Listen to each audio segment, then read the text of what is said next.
Hello, everybody. We've been waiting for you for 3 years. Thank you for showing up. Well done, right on time. My name is Kyle Vanderschick, and I'm here with my wife, Kristen Vanderschick, in the back, and Keith, and we're all running the symposiums for you guys. And we're very excited for our slate of presentations for today and tomorrow. Some really good ones out there for you. A little bit of housekeeping. We have cocktails that are hopefully very soon to being produced outside here.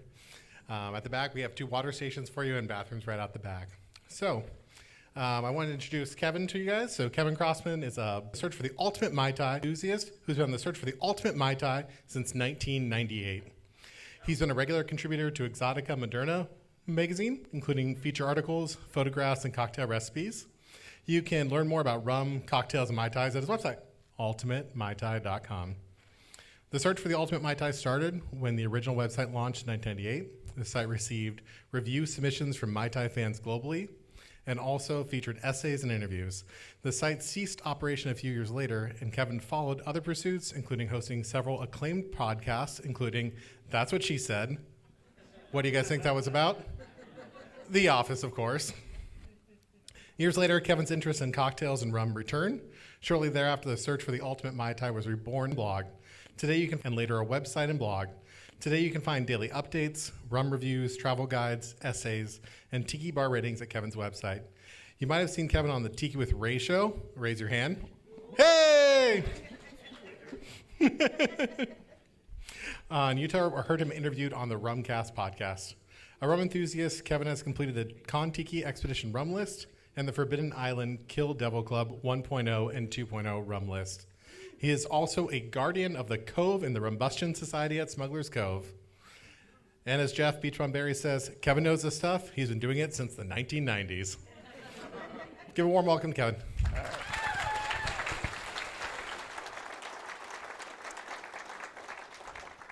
All right, thanks a lot, everyone. How's everyone feeling after Mai Tai Day yesterday?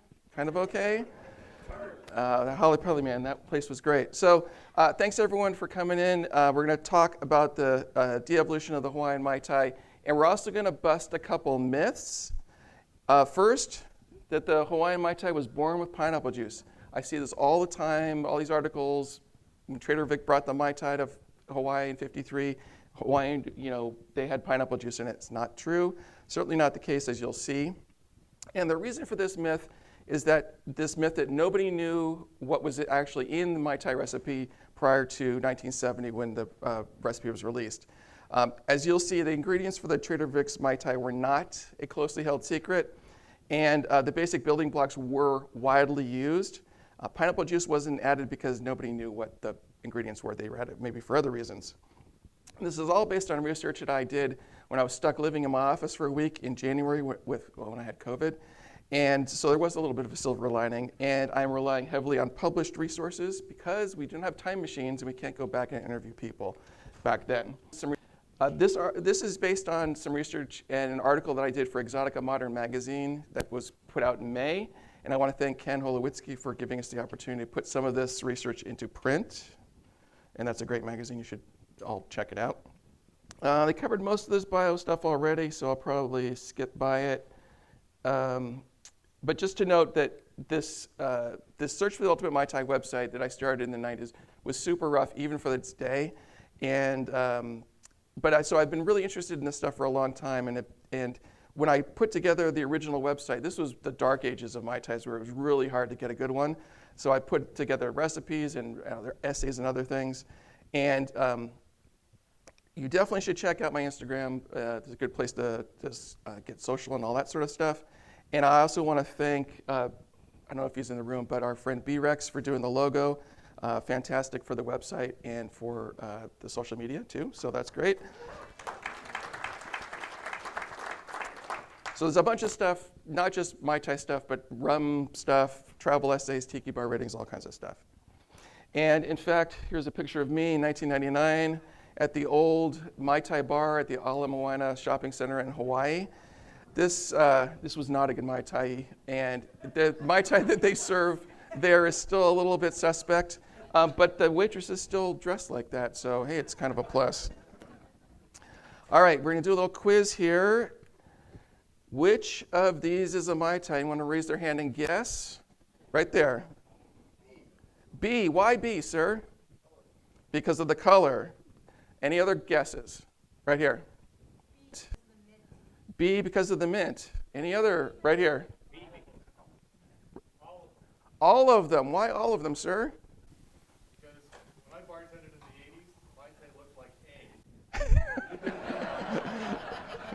A. All right. Does anybody, well, yeah, I'll just give you the, so I did a little poll at a grocery store parking lot and at my place of work. What happened?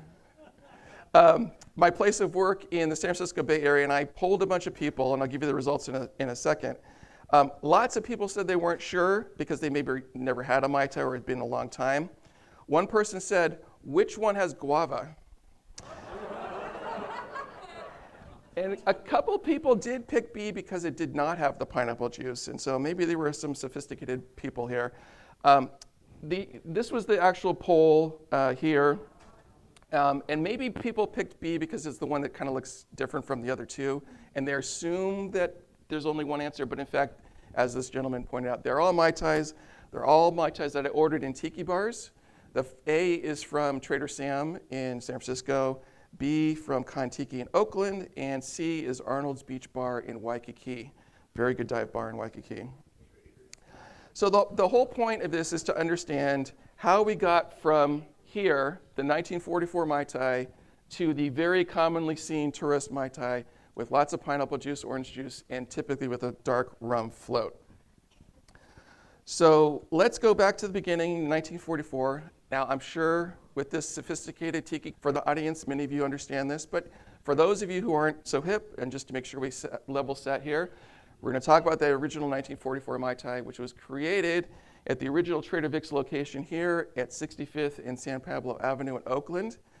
A little bit of trivia, if you go here today, it is a complete vacant lot, but one of the two palm trees is still standing just barely. But the original 44 Mai Tai, according to the story that has been told by Trader Vic's, he had some friends coming from Tahiti. He pulled down some 17-year-old Ray and nephew rum from Jamaica, combined it with a half ounce of orange curacao, half ounce of orgeat syrup, is an almond syrup, and a quarter ounce of rock candy syrup, along with the juice of one lime, and put it together in a cocktail. And the guests thought it was so great, they exclaimed, Mai Tai Roy, which means out of this world, the best in Tahitian. And Vic was not a dumb guy. He thought, man, that name is a pretty good name for a cocktail, and everyone seemed to like it. So we're gonna build out this chart over the course of this discussion here today. So here's all your ingredients for your 1944 Mai Tai. Now, contrary to what you might have heard from our friends at Trader Vic's, the Mai Tai was not an immediate worldwide sensation. When they opened the Trader Vic's spin-off restaurant, the Outrigger in Seattle, the Mai Tai was on the menu. You can see it here, buried in the middle of this section here. Certainly not the focus. It does say that it is a blend of old Jamaican rums and fresh lime, so that sounds like a 44 style Mai Tai. So it was not a worldwide sensation. But let's turn our attention to Hawaii, because that's where we're going to eventually head. Trader Vic's opened a location in Honolulu in 1940. Very typical Trader Vic's. It had a trading post. It was an eating resort for epicures, so it was fine dining, very similar to the locations in the Bay Area. Staff of 25 and a investment of $30,000 was a big deal, I guess. And the way that this worked was that Vic had some partners in Hawaii who were going to run the operation, obviously because he was still based in the Bay Area. Now, you may not have heard about this location, and this is not where the Mai Tai was born in Hawaii. Why? Because just about a year later, this partnership broke up. And the guys in Hawaii, Granville Abbott, took over the running of the Trader Vic's out there, and the partnership ceased. And there was bad blood for years, as you'll see. And so, of course, I'm sure any future cocktails that Vic might have developed, he was certainly under no obligation to present those to these guys in Hawaii. So that's why the original Hawaiian Mai Tai was not at the Trader Vic's in Hawaii. So in 1953, the Matson Company contracted with Trader Vic to develop a cocktail menu, which I'll show you shortly. They were the owners of the Matson steamship lines, and they also owned the Royal Hawaiian Hotel and the Moana Hotel, the two kind of original touristy hotels out there in Waikiki in Hawaii. And so this was an article in the Honolulu Star Bulletin in 1953, where Vic was, out there in Hawaii and doing a little promotion for his new menu. And a couple things that are noteworthy here. First of all, he specifically mentions that his favorite drink is the Mai Tai. So this is Trader Vic in 1953, before any of this, world famous stuff came about. This isn't Vic in, 20 years later saying that the Mai Tai was his favorite because of course it would be his favorite because it's the most famous. No, in 1953, before it was world famous, he said it was his favorite. So this might explain some of his obsession about being credited as the father of the cocktail, because after all, it seems like the Mai Tai was his favorite child. And you also get a little good Trader Vic-ism here. He says his job gives him heartburn about once a week. We should all be so lucky. So let's look at this original Royal Hawaiian Mai Tai. And it's not what you think it was. So I have a copy of the menu. Does anyone want to guess what cocktails might have been on this menu besides the Mai Tai? Vic had 10 cocktails on this menu. He said after 30 days, everyone forgot about the other 9. But anyone want to take a guess what other cocktails might have been on this original Royal Hawaiian cocktail menu? Fog cutter. Daiquiri, Blue Hawaiian, didn't get invented until later in the 50s. Pina colada, I think was later too. Hurricane. Okay, nope. Think Trader Vic's. There's lots of Trader Vic's favorites on this menu. You got the Scorpion, the Cava Bowl, the Pinot Pepe, and of course the Banana Cow, one of the original Trader Vic's cocktails. So yeah, and the Fog cutter would have been a good guess because that is a Trader Vic's cocktail. So the surf bar, this is the menu, the Royal Hawaiian. You got the little menehune here. And you can see this is the menu. And these prices are pretty similar to the prices from that Outrigger menu in Seattle half a decade earlier. So this is pretty early for sure. Couple things that are noteworthy. First of all, the Mai Tai, way down here, almost at the bottom of the list, was certainly not the focus. In fact, what was the drink that probably was the one that you'd think people would want to order? Well, you got to look at the top, the Royal Planters Punch. So we're going to talk about that Royal Planters Punch later, but there's no pineapple being referenced in the Mai Tai here, just old fine rums and lime. So no pineapple here. Now, what was actually in this cocktail? It's obviously not shown here, but there was a letter that Trader Vic wrote in 1956 to a customer who had requested the recipe. And of course, back in those days, can you imagine if there was social media or websites you could post these recipes? The guy had to write a letter, and Vic had to type it. Well, maybe his assistant typed it out, but he did sign it.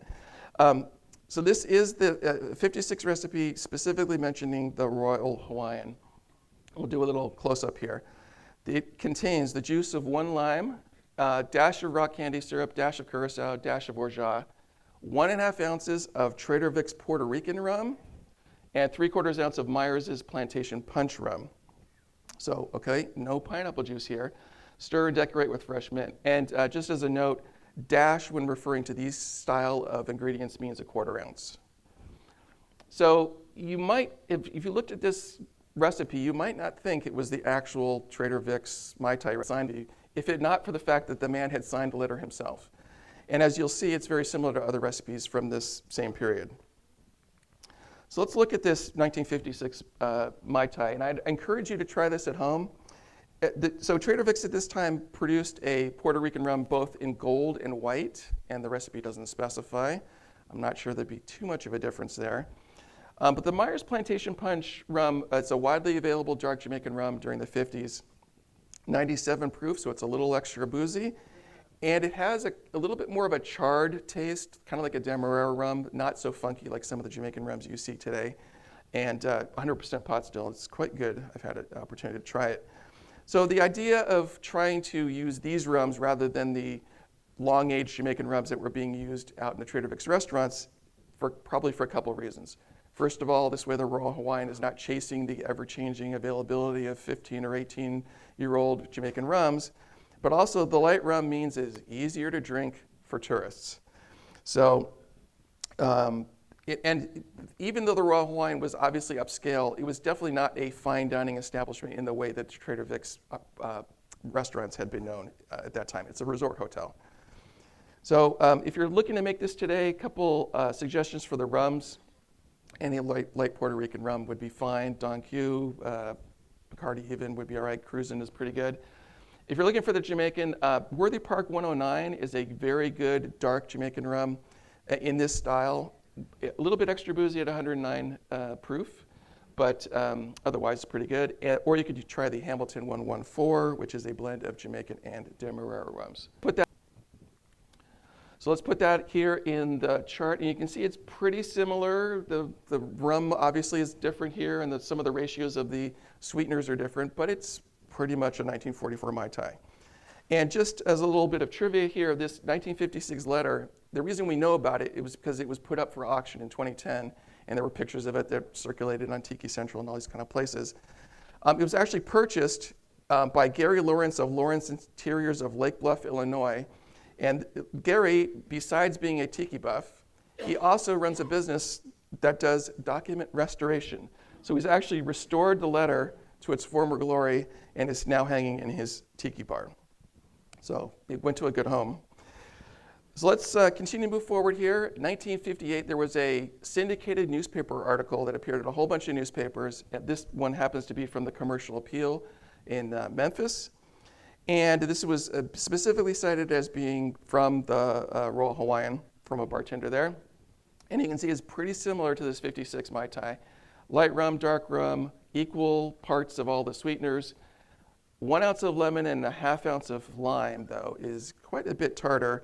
And I've tried this version, and it is definitely too tart. I would, if you're going to make this, dial back the lemon probably by half, and then you'd probably be a pretty good one. But still very specific, and we're still not talking about a floater or pineapple juice or anything like that. So I put this into the chart here. You can see it's starting to separate here a little bit. So now we're going to start to get to some real recipes that are going to be really devolved. In 1959, Les Dine said that the Mai Tai was the top tourist tantalizer in the islands, replacing the zombie. And it has this very curious recipe. 1 ounce of lemon or lime, because they're totally interchangeable and they're exactly the same size, so you get the same amount. Okay. Dash of orange curacao, dash of falernum, which our spy says is like bitters, only different. Definitely different than bitters. Simple syrup. Rum negrita was a dark French rum made from molasses. So it seems to be the rum that they chose to make to be the flavor backbone for this, kind of like the Jamaican rums that you saw earlier, along with 2 ounces of Ron Rico white or gold rum. So this is plenty boozy. And then it says to add pineapple juice if desired. Why would you desire to add pineapple juice to this cocktail? Maybe because there's too much booze in it and you got to just balance things out a little bit more. I don't know. Definitely a devolved recipe here. And you wonder if maybe they confused falernum for orgeat, because neither of those are really common everyday kitchen ingredients. If it was orgeat, it would actually be pretty similar to the rest of these here. So this is the drink, 1959, that everyone says is the top one in the island. We're not talking about pineapple juice in any of these recipes. So the drink that became world famous did not have pineapple juice or a dark rum float, as is commonly seen today. And in fact, this 1950s Hawaiian Mai Tai never really died. Its popularity just became more selective. So just as a few examples here, the Halekulani Hotel, this is a pretty gorgeous photo here from their from 1963. We're not exactly sure what they're drinking, but it sure looks like Mai Tais to me. And you don't really see a float or pineapple juice. And this seems like a good opportunity to remind everyone that there is actually a really, really good Mai Tai still being served at the Halekulani Hotel to this day. And as you look at this recipe, you can see it is very similar to that 1950 58 recipe with slightly less citrus. And you wouldn't think that with these Bacardi rums that are definitely not upscale, that this would be good. But I have to tell you, it's a pretty good Mai Tai, especially when the Lemon Heart 151 is being used as the float. And as you start to stir it in, you get a little bit of flavor going through there. Unfortunately, when I was there last month in Hawaii, they were using Myers as the float rather than Lemon Heart, and definitely not as flavorful or boozy. So maybe it's a supply chain issue, right, these days. Another recipe from this era using this similar recipe was from the Esquire Party Book, 1965. Esquire Party Book, not an obscure source, and there's a Mai Tai recipe that looks just like these 50s style recipes with orgeat, simple syrup, orange curacao, 2 kinds of rums, and lime. So definitely 3 ounces of rum is kind of boozy. Oh, and that says at the end, or use Trader Vic's Mai Tai mix and follow the directions. So this is definitely not an obscure reference, and they're using the same building blocks you see in the 1944 Mai Tai. This use of blended kind of rums in the Mai Tais during this period, even Trader Vic's issued a Mai Tai mix, which we'll talk about later, but also a Mai Tai rum. So you buy one of each, put it together at home, and you get a good Mai Tai.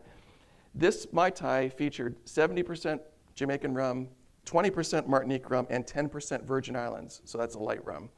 So this is an early example of a multi-island bottled blend. It's very common today, but was definitely unique back in those days. But also, again, further indication that the use of light rum in the Mai Tai was pretty common during this period. Couple other examples. The Outrigger Waikiki opened in 1967, so this menu would be no earlier than that. And it's pretty cool. The actual menu is shaped like a Mai Tai because it was so popular. Now, again, it's talking about the Mai Tai with blend of light rums and Jamaican rums and curacao.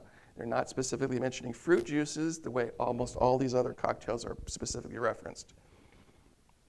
And then lastly, the Moana Hotel. This was a published recipe from 1968. It is essentially similar to that 56 Mai Tai, except it's got equal parts light rum and dark rum. And so the point being is that this was this whole thing where everyone was using pineapple juice in Mai Tais was definitely a gradual thing. And in fact, this 50s style Hawaiian Mai Tai never really died because you can still find it at places like the Halekulani today. And I saw even published recipes that were in this style into the 70s and 80s. But we are going to start talking about pineapple juice in the 60s especially. And why pineapple? Because it was the fruit that everyone expected to have in Hawaii, because all the ads for pineapples featured Hawaii, because it was grown there, because it was exotic. Definitely not something that was typically state grown in the mainland states. And you wonder why, how did this pineapple juice get connected with the Mai Tai? Well, what kind of pizza features pineapple? Hawaiian pizza, right?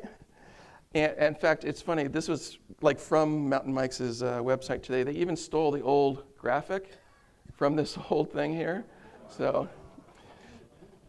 anyway, but the point being is it's easy to see where if people are coming to Hawaii, they think all the famous stuff from Hawaii is going to have pineapple juice. And maybe it was a customer who asked for pineapple juice in the Mai Tai, or maybe it was a bartender who put it in thinking that this would be a plus, and people liked it. And that's what they wanted, was pineapple juice in their cocktails out there in Hawaii. Maybe there were other reasons why people wanted to have pineapple juice. The revolutionary new method of keeping slim and aerogenic. As a matter of fact, this was a real fad diet that was out there in the 70s. So the way this would work, just if anyone's interested in losing some weight, you could eat only pineapple for 2 days a week, and then eat whatever you want the rest of the days. I could probably live on that. All right, so here we finally have a recipe. 1961, the Harry Louis, the proprietor of the Kalaia Gardens in Hawaii, there was this recipe that was in the Star Bulletin. And here we have finally our pretty much standard Hawaiian Mai Tai. Orange juice, pineapple juice, lime juice, orgeat, orange curacao, light rum, stir, and then stand with the dark rum. So this is our standard Hawaiian Mai Tai here. And in fact, I saw another recipe in 1961 that was just like this, except they didn't say to float the dark rum, but otherwise it was the same. So we'll put that into the little chart here. So now we're starting to split things. Who said grenadine? Well, as a matter of fact, you didn't think we're going to skip the grenadine here. So this was a really interesting riff on this Mai Tai from the Dining Out with the Gourmet article.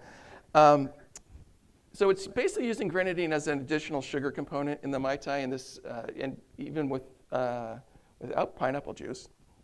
And I tried this recently, and it actually is not bad. It's got a really good rum finish, and so for sure you do not need to add the 151 float unless you're really trying to get loaded. But anyway, this is definitely a little bit of a twist here. As you can see, we're starting to really randomly fill out all of these boxes. So the Mai Tai in Hawaii started in the Royal Hawaiian, but we haven't been talking about it. Why? Because it doesn't seem like it changed. We talked about the Moana, their sister property in '68, basically the same old 50 style Mai Tai. But if you go to the Royal Hawaiian today, you know it's a Hawaiian style Mai Tai. So when did the Royal Hawaiian basically give in, I guess? So as many of you know, this recipe for the Royal Hawaiian Mai Tai was in a lot of the Jeff Beecham Bunbury books. And I asked Jeff, where did you get the source for that Royal Hawaiian Mai Tai? And he said it was from this book called Drinks of Hawaii by Paul B. Dick. Now, I did a little research, and the only Paul B. Dick that I can find knocking around in Hawaii during this period, it was an insurance guy. Maybe he was schmoozing a lot of clients and making friends with the bartenders and was really a cocktail enthusiast or something. And I put out this little book. It's sort of a pamphlet style with some very era-specific cartoons. Era-specific. And so the first edition of this book was in 1971. So I went and I got that first edition. And there are actually two recipes for a Mai Tai in this book. First, the original, as it's stated here, and this is your 50 style Mai Tai here. Light rum, dark rum, equal parts of the sweeteners, and some citrus, pretty much standard. And this recipe does appear in the second edition as well. And the other recipe was for the Ilatai. This is from the Ilakai Hotel, and it's got a lot of pineapple juice and sweet and sour, but it's using Appleton Punch Rum as the flavor backbone. Appleton Punch Rum was sort of the successor for the Dagger line, and again, dark Jamaican rum here. So, the Ilakai Hotel was very famous at this time in the opening credits of Hawaii Five-0 every week on TV, and one of the original, really high-rise hotels. But and this seems like your standard issue, tourist Mai Tai here. But it is not the Royal Hawaiian Mai Tai that I've been looking for. So I went and I got the second edition of the book. And in fact, here we are, finally, the Holy Grail. When was the Royal Hawaiian Mai Tai using pineapple juice? So it says here, this is the recipe for New Surf Room, the now used by the Sheraton, so implies a recent change and references the original version as well. Now, this recipe has kind of your standard stuff. There's rum, there's orange curacao, there's orgeat, and pineapple juice and orange juice. But it's not really specifying how much orange juice and pineapple juice is it, other than that it should be used in equal parts. So when Jeff Beach Bunbury published this, he suggested an ounce of orange juice and pineapple juice, and I think that's the right call because there's a lot going on in this cocktail, and more juice would be problematic, I think. It's plenty, actually. It also calls for Demerara rum, dark Jamaican rum, and light rum. So you got 3 ounces of rum to go along with this, and you've got 2 of those rums are pretty good, flavorful rums too. So this is actually not a bad recipe, and there's no rum float here. So you get all the rums going on in the cocktail itself. So actually not a bad recipe at all if you're looking for something like that. So we finally did it. We got to the end. In fact, we're going to put something in every single row in this chart here. Lime juice, lemon juice, orange juice, pineapple juice, and all the dark rum and light rum. So you can see how it is quite evolved by the end there in 1972. So what's common along here? You got a mix of light rum and dark rum. And you basically, for almost all these recipes, have orange curacao and orgeat, which are the basic building blocks of a Mai Tai. That would be different from something like a daiquiri or whatever. So, is the de-evolution complete? No, it is not. A couple of little historical notes here. The Moana Hotel made a big deal in '86 because they brought back the original Mai Tai. And this was an article written by Rick Carroll, who was a journalist in Hawaii, and he actually contributed a bunch of essays and things to our website, which you can still read today. And it even includes the essay from Trader Vic about how the Mai Tai came to be. We'll talk about that essay in a little bit. But this did not last. People didn't want this original Mai Tai. They wanted the tourist Mai Tai, at least at this hotel, because if you go there today, it is your standard pineapple juice Mai Tai. The Royal Hawaiian Mai Tai, as it is published today, is even further devolved as well.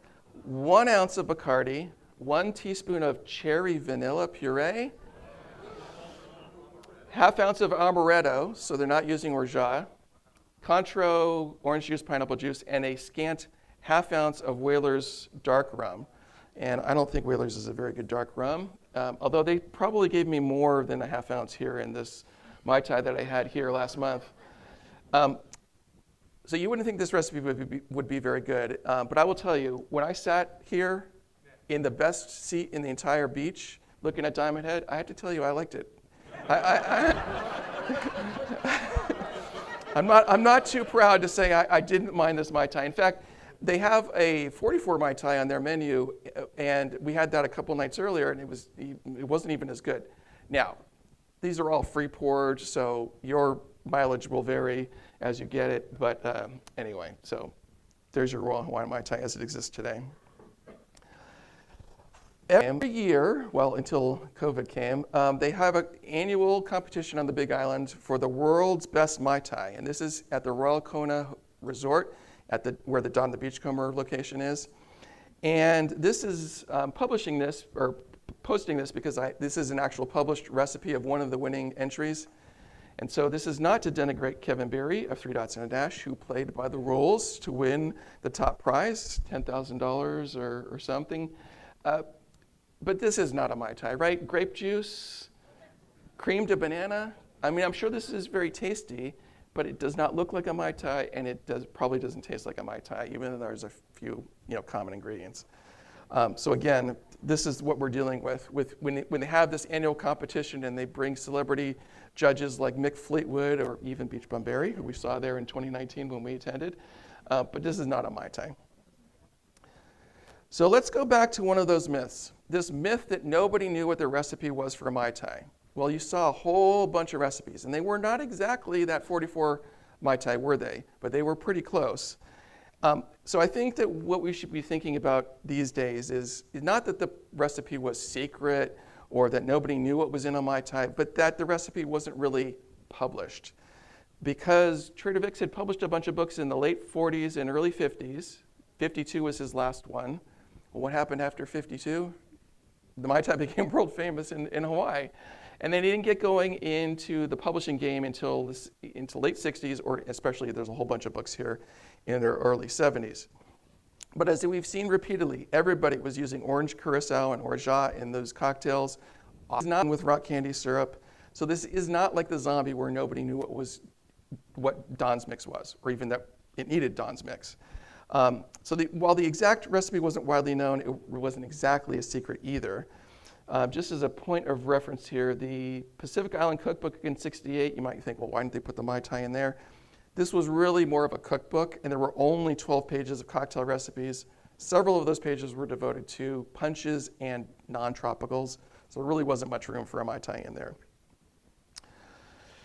Around the 60s, this Mai Tai became really big business for a lot of people, and people wanted to have that Mai Tai at home. And so there was things like powdered Mai Tai mix and a bunch of other things.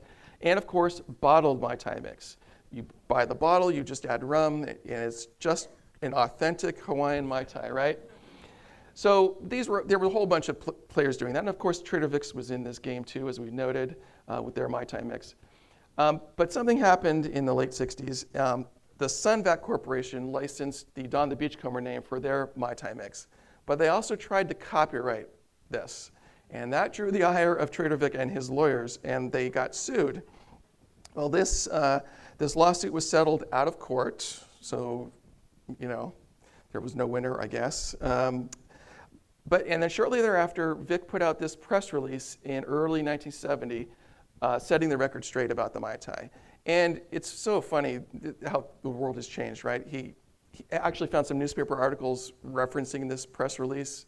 So he had to go on a press tour instead of just publishing on the website, his Instagram or something like that. It'd be so easy today. So I'm sure many of you have seen this essay. It's reprinted on our website with the permission of our friends at Trader Vic. So you can read it all here. So this goes into all the details about how the Mai Tai was created. It talks about the adjusted rum ratios you may have heard about. And there's even a little bit of a knock at the guy who's still running the Trader Vic's in Hawaii. So this is 30 years later, Vic is still fighting these guys in Honolulu. But anyway, this was where it was officially sort of released to the wild. But especially back in those days, you still needed to see the recipe in print. And so the Trader Vic's Bartender's Guide, the revised edition that came out in '72, was the place where it first appeared. It subsequently appeared in several of Trader Vic's books as biography, as well as the book Rum Cookery and Drinkery. Just as a little bit of trivia, that rum cookery and drinkery also specifies how much the juice of one lime is, and they say it's an ounce. So if you're looking for what the right measurement should be, that's what that would be, 1 ounce. And if you want to use more or less, that's up to you, I suppose. So why the Mai Tai? Why did the Mai Tai become world famous? In fact, let's look at that menu again. The Royal Planter's Punch, blended pineapple and tropical fruit juices with pungent heavy rums and light rums. Sounds kind of familiar, isn't it? This probably was basically your Hawaiian Mai Tai, but it was really kind of the right recipe, but it had the wrong name. Royal Planter's Punch. The Planter's Punch was a very famous cocktail in this time period, and people kind of knew what it was. They didn't want some Jamaican rum, cocktail. They wanted some exotic cocktail, like the Mai Tai. And in fact, it even references this drink was brought from Tahiti. Probably was a better selling point than if they said, we brought it from Oakland, right? So maybe Vic wasn't, maybe he was on the right idea here. And I don't know if anybody's ever heard of the Royal Planter's Punch, but this is the only reference I could find. So it seemed to have fallen into the annals of history, I suppose. So in conclusion, 50 million Mai Tai fans can't be wrong. This Hawaiian pineapple juice Mai Tai may not scratch the itch for most of the craft cocktail aficionados, but you don't hear about too many tourists going to Hawaii and complaining about all the bad Mai Tais they've had. When the rums are of reasonable quality, and if the pineapple juice is used in, as an accent rather than 50% of the base, it's actually easy to see why this cocktail has become so popular. It looks iconic and is, of course, easy to drink as well. This was a picture that I took last month at the Royal Hawaiian. They're still selling a lot of Mai Tais out there. I felt sorry for this waitress. She was happy to bring me one Mai Tai because instead of a whole table full. So if you're out there in the islands and you're looking for a good place to get a good Mai Tai in Honolulu, I have some suggestions. Our favorite is the Mauna Kea Mai Tai that's at Skull and Crown Trading Company. This is a great tiki bar in Chinatown in Honolulu. They actually have a couple different Mai Tai variants on their menu. It's great. If you go there and you don't go to Skull and Crown, you're doing it wrong. We mentioned the Halekulani Hotel. Deck has a very good 44 style Mai Tai. I've heard very good things about Bar Leather Apron. They were the 2015 World's Best Mai Tai, and their recipe is a little not so devolved. But just know it's not a straight 44. But everyone says that's great. And a lot of people love the Monkey Pod Kitchen Mai Tai. It's pretty much a 44, but they put the honey lilikoi foam on top as an accent. So your mileage might vary on that a little bit. And if you're looking for a tourist Mai Tai, there are a lot of terrible ones. We really like the one at Tipsy Tiki. This is the new name for the bar formerly known as Mina Bird, which is the bar that's in the food court at the International Marketplace. The guy, we talked to the bartender who developed everything. So it's house-made ingredients or something. I don't know. It was actually pretty good. La Mariana Sailing Club, their Island Mai Tai is pretty good. And then I mentioned already Arnold's Beach Bar. It's a really good dive bar in Waikiki, $10 for a really good and quite boozy Mai Tai. So I want to thank the TikiCon folks and the AV staff for the opportunity here. And I do have some Ultimate Mai Tai stickers you can come up and get. But we do probably have some time for some questions, which I'm happy to answer. And I think we'll get some mics out over here if you have a question. Yeah, if you guys want to raise your hand, I'll come to you so everybody can hear your question at the same time. The TikiCon organizers want this to be recorded for posterity, so that way we can hear your question as well as my answer, which hopefully will be cogent and useful. Well, this is probably an odd question. I've never had it because I keep getting warned against it. But are you familiar with the Bali Hai Mai Tai? Yes, I am familiar with the Bali Hai Mai Tai. And what are your thoughts on? So, that was actually, I don't know if I can skip all the way back, but the Bali Hai Mai Tai, there are a lot of Mai Tais that bill themselves as being world famous that don't really deserve that mention, because really Trader Vic's is the world famous Mai Tai. That was where it came from. But the Bali Hai Mai Tai, probably among all of those, does deserve some sort of label because it is so noteworthy, because it is a really terrible, terrible Mai Tai. So they put a tiny bit of citrus, a tiny bit of orgeat, a tiny bit of orange curacao. So they've got all the ingredients, but these like dashes, and then 5 ounces of rum. I had one for lunch, and I was feeling it the entire day. It was terrible. I love that restaurant. It's a great location down there in San Diego, but their Mai Tai, I wouldn't recommend it.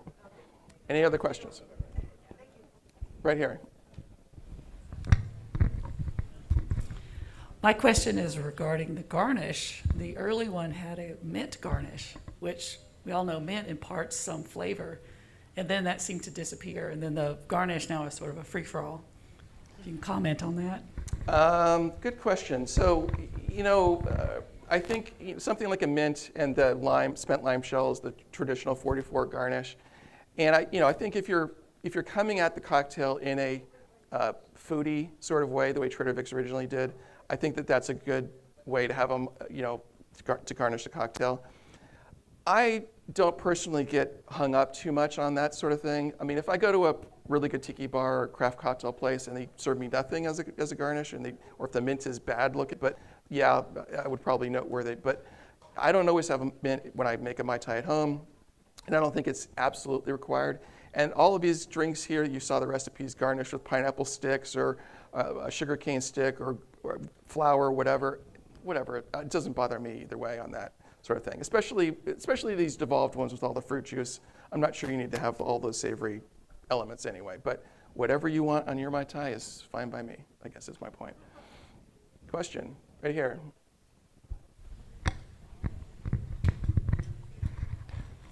Continuing on the theme of the garnishes, several of those recipes that predate the pineapple juice have pineapple sticks in them as the garnish. Do you have any thoughts on that as part of the devolving?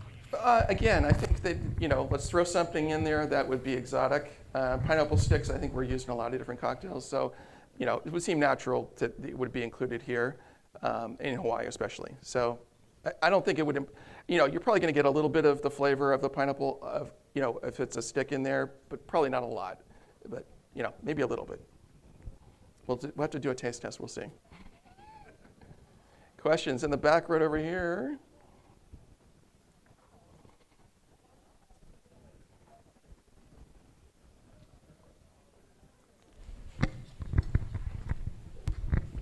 Hi there. Oh, that's loud. Sorry. What 2 rums do you recommend for just everyday Mai Tai without chipping into your high quality rums? Just your average Tuesday night Mai Tai. Okay, great question. And by the way, I should note, all this charts and information that is on the website as well, so you can go there and get all that stuff. I figured this question might actually come up. So this is my house Mai Tai. I use a 4-rum blend with Appleton 12, Smith & Cross, Plantation Jamaica, and Plantation OFTD. So if you're looking for 2, I would say Smith & Cross and Appleton 12 would be my recommendation. And neither of those rums are too expensive. I mean, they're both under $40. So, that'd be my recommendation on that. Well, in California, okay. Yeah, your mileage may vary in the state of Washington or some other places, but yeah, not too hard to find. Anyway, next question. You should stand in the middle because then you don't have to run so far. Hi, I'm curious if you know any story about the Mai Tai moving east. Because we talk about California and Oakland and Hawaii, and so I'm curious if there's a story about it moving in our other direction. Well, I think that the whole situation with the Mai Tai becoming so famous in Hawaii and become synonymous with Hawaii. During the 50s, of course, there was so much more travel to Hawaii after it became a state and everything else that I think people came back and they just wanted, make me a Mai Tai. And this guy's like, I never heard of a Mai Tai. Well, what was in it? And then, well, I don't know, it was fruit juices and rum or whatever, right? So I think that's how it kind of came out, back to the mainland, so to speak. So I will say that I did not find a lot of published recipes that weren't basically in Hawaii. Basically, that was really the focus for where these Mai Tai recipes during this period anyway.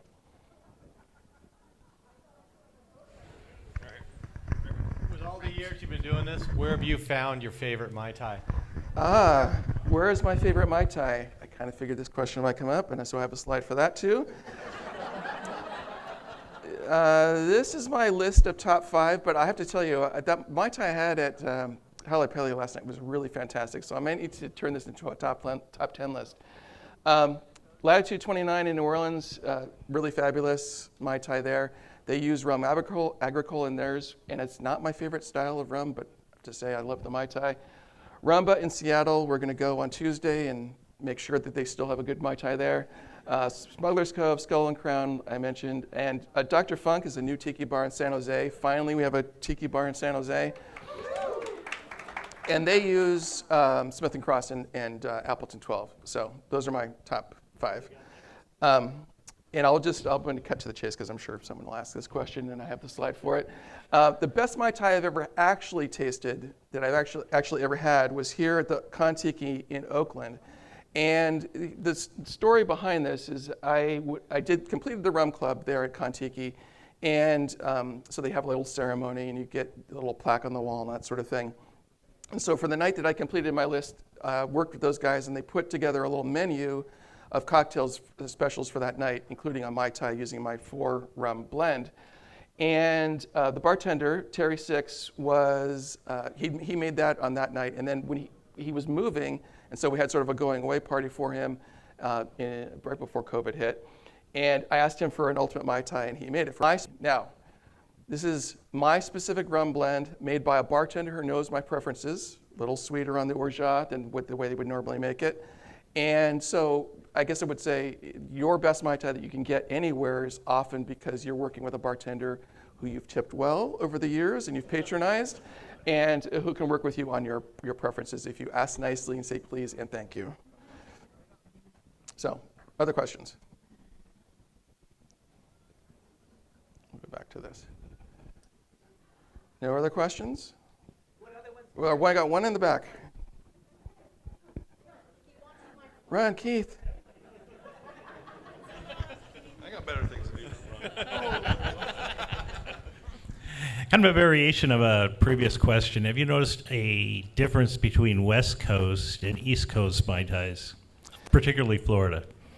Oh, Florida. I have not done a lot of Mai Tai tasting in the East Coast except in Florida, so it's actually good that you mentioned it. Well, let's just put it this way. I went to the Mai Tai a couple of years ago, and that place is amazing. When they reopen, you should make the pilgrimage if you haven't. And I had 5 cocktails that night, and a couple of them were the best cocktails I was so amazed and blown away by their Derby Daiquiri and the Black Magic. I couldn't believe how good they were. And then I also had a zombie and a Mai Tai, and they were maybe the 2 worst zombie and Mai Tais that I've ever had in my entire life. So Yeah, I mean, a lot of the bars that are out there, you know, they are tiki bars, but they're really just beach bars that are, you know, dressed up, and the cocktails aren't good. So if you go to a good craft cocktail place like Aku Aku, you know, they have good cocktails there and a good Mai Tai. So that's the way you should lean on that. I would say your average Mai Tai that you get, I should have probably included in the presentation now I think about it. Does anybody remember when Applebee's did a $1 Mai Tai a couple years ago? For $1, it wasn't bad, and for the amount of booze you got in it, but it was not a Mai Tai. It had like blackberry syrup and a bunch of other stuff. So yeah, you got to know where you go to the right place. I mean, if you go to Chili's and you demand a 44 Mai Tai and you don't get it, you're the asshole, not them, right? You know what I mean? So. Question over here. 1 second. So are we to assume then that the Mai Tai is your all-time favorite tiki drink? Well, one would hope that if I'm spending all this time and energy, that would be my favorite, yes. Sure. Okay. But also, just as an example, what we've talked about today is the fact that when you go to these places, you might not get a good Mai Tai, or you might get something with some weird ingredients that are not like the original Mai Tai. So that was part of the reason why I started the website and all that stuff in the first place, was to sort of document, here's what it is, here's what it should be, where are the places you can go to get good ones, that sort of thing. Great. Question up front. Right up here in the front, our returning champion. And again, I've got stickers up here, so when we close up, feel free to grab one or two. A couple things. I have some friends who just thought it was blasphemous that this one restaurant has orange juice in their Mai Tais. So that was, I was going to get your opinion on that. And then also, were there any other slides of questions you anticipated that you haven't shown us yet? No, you run through that. You know, if orange juice is being used in combination with pineapple juice in a low amount, like this one from from the Royal Hawaiian in '72, I guess it isn't so bad. I mean, my personal preference would be to not have either of them in there, but again, like we said, there's a reason why people like it. Now, if it's just orange juice and no pineapple juice, I kind of feel like that's, in as much as we all sort of like to, denigrate the pineapple juice Mai Tai, at least it has a reason for being there from all this historical stuff. So if you don't even include that, then it's really not a Mai Tai, I think, at that point. So anyway, time for maybe a couple questions. Right here. Run, Keith, run.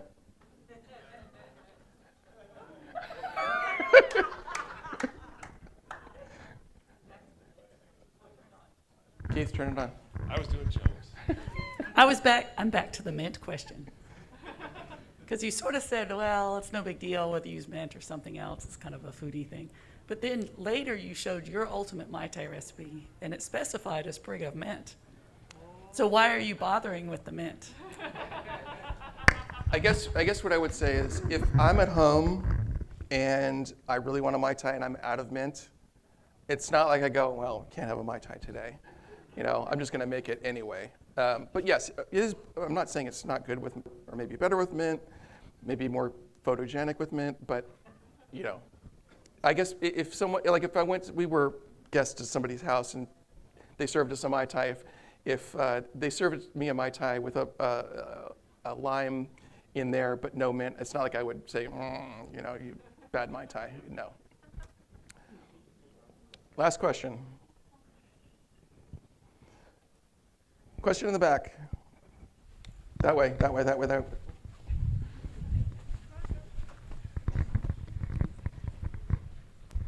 Have you had the Mai Tai at Chemo's in Lahaina, and do you know what's in it, and how does it compare? Yeah, it's a good question. So Chemo's, which is, they're connected to the Duke's chain, I believe. It's your tourist Mai Tai, so it's not great. We had one in Kauai that was, they used the Kloa rums that were local from Kauai, and it was a little bit better maybe than the standard issue Duke's Mai Tai, but yeah, it's not good. But again, for me, if you like that style of Mai Tai, you're fantastic. All right, well, thanks very much for attending, and again, I got stickers up here.